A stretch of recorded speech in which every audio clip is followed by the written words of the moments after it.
वंश न्यूज, दलित पीडित व शोषित जनतेचा खणखणीत आवाज।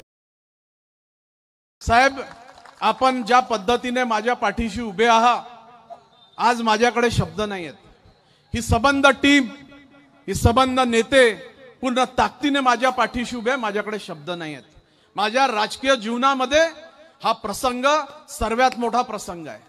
मी अनेक निवडणुका लढलो, जिंकून आलो, माझी हार पण झाली असेल, पण या चिन्हाच्या व्यतिरिक्त सुनील बाबू मी कधीच निवडणूक लढलो नाही। मी एवढ्या निवडणुकांमध्ये स्वतः निवडणूक लढलो, आमदार घडवले, सर्व काही माझ्या हातातून झालं। माझी वेळ आली तेव्हाच मला माझ्या पक्षाचं चिन्ह भेटू नाही शकलं, याचा दर्द आज माझ्याही मनामध्ये आहे।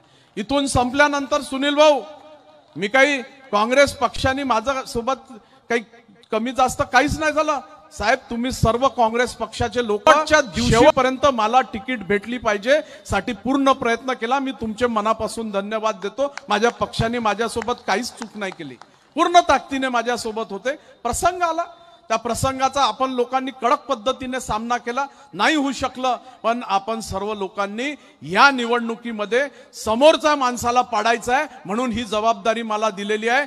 निश्चित स्वरूपात सुनील बाबू, 23 तारखेचा निकाल नाही आपल्या पदरीमध्ये दिला तर राजेंद्र मुळक माझं नाव नाही, मी या विश्वासाने। आमचा व्हिडिओ जास्तीत जास्त लाईक करा, शेअर करा आणि आमचे YouTube चॅनल सबस्क्राइब करा।